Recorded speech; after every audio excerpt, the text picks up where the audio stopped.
Katika hotuba yake ya Alhamisi hii, Rais wa Rwanda Paul Kagame alitoa moja ya ukosoaji wake mkali zaidi kuhusu misukosuko ya kisiasa inayoendelea barani Afrika. Akizungumzia mlipuko wa mapinduzi ya kijeshi, ongezeko la maandamano yanayoongozwa na kizazi cha Gen Z na mifumo dhaifu ya uongozi, Kagame alisema mizizi ya matatizo hayo ipo kwenye uongo, ufisadi na kutengwa kwa vijana, yote yakichochewa na unafiki wa kimataifa. Akichukua mifano ya hivi karibuni katika bara hilo, alisisitiza kuwa utulivu wa kweli unahitaji uwazi, uwajibikaji na mwisho wa hukumu za upendeleo. Kagame alieleza kuwa kuongezeka kwa maandamano ya vijana ni matokeo ya moja kwa moja ya viongozi kushindwa kuwa waaminifu kuhusu changamoto za kitaifa kama vile ukosefu wa rasilimali, budget finyu na kupungua kwa misaada ya maendeleo. Kama mtu ana tatizo lakini akalielewa, hatakuwa mkali au mwenye vurugu, alisema. Alionya kuwa tuhuma za ufisadi kama viongozi kujenga majumba Paris au Brussels zinawajaza vijana chuki ya ndani inaweza kulipuka. Alisema vijana wanaweza kuonekana watulivu hadharani, lakini ndani wanatengeneza hasira ya muda mrefu.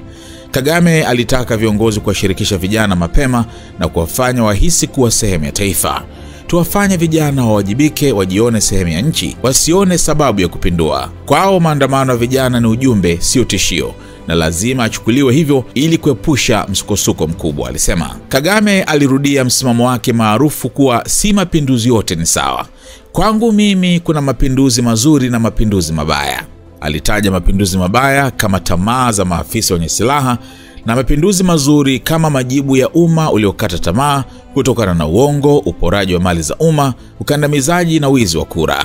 Lakini aliweka sharti: ukifanya mapinduzi halafu ukafanya yale yale au mabaya zaidi, unastahili mapinduzi mengine au kwenda jela. Alitaja matukio ya Guinea Bissau na Madagascar kama uthibitisho wa hoja zake. Katika hotuba hiyo pia Kagame alilenga vikali siasa za Jamhuri ya Kidemokrasia ya Kongo bila kumtaja moja kwa moja Rais Felix Tshisekedi. Aliita uchaguzi wa DRC hakuna uchaguzi uliotokea na akauchambua kama mchezo wa kuhalalisha udanganyifu.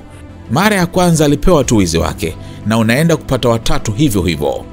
Alishutumu mataifa magharibi kwa kuunga mkono udanganyifu huo kwa maslahi ya madini na kiuchumi. Kagame alikataa wazo kuwa utawala kiraia ni halali ikiwa unategemea uongozi uliopatikana kwa wizi wa kura. Katiba haikupi ruhusa ya kuiba uchaguzi. Aliutaka Umoja wa Afrika kuwa na njia za kuadhibu viongozi wa kiraia wanaodhulumu mamlaka kwa kiwango sawa na wale wa kijeshi.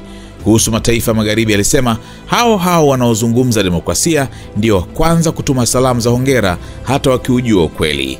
Alisema unafiki huu unadumaza amani na kuharibu imani ya wananchi. Kagame alisisitiza kuwa misukosuko ya Afrika, mapinduzi, maandamano, migogoro ya kidiplomasia ina mizizi katika uongozi dhaifu na kuingiliwa kutoka nje.